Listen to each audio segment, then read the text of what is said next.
ay hinahamon ko si Ombudsman Remulla kung seryoso talaga siya sa mga sinasabi niya sa kanyang press release na idadamay niya pati si Martin Romualdez kung magbibigay ako ng ebidensya.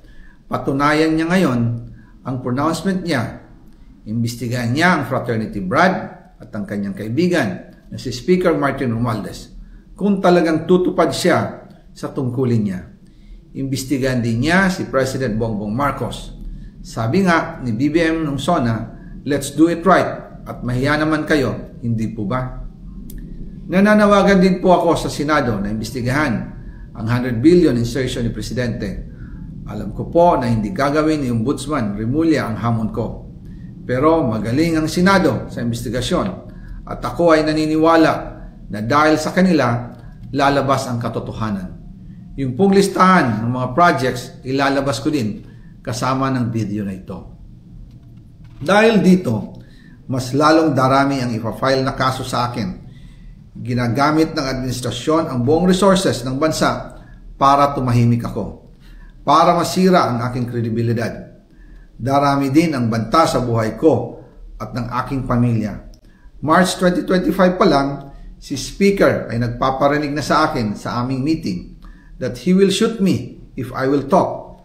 At pagkatapos niyang sabihin sa akin in a phone call na, don't come home, we will take care of you, tumawag ulit si Speaker Martin at sinabihan niya ako na pag umuwi ako will be dangerous.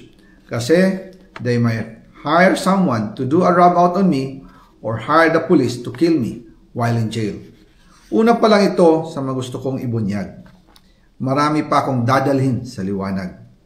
Isa na dito ay yung kay Henry Alcantara, ang DPWH boys, ang sinasabi nilang halaga sa ICI ay 21 billion. Hindi po totoo yan. Ang totoong numero ay 56 billion pesos at yung pong halaga na yan ay kay Pangulong Bongbong Marcos at Martin Romualdez na punta lahat. Ilalabas ko po ang buong detalye sa darating na mga araw. Kaunting pasensya pa po. Sana po ay hindi nila ako mapatay bago ko mailabas ang lahat.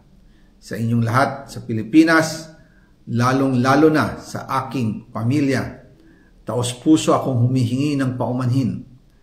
Ginawa ko lang ang utos sa akin, pero ngayon, handa na akong harapin ang lahat. Uulitin ko po, yung pong pera, wala pong napunta sa akin.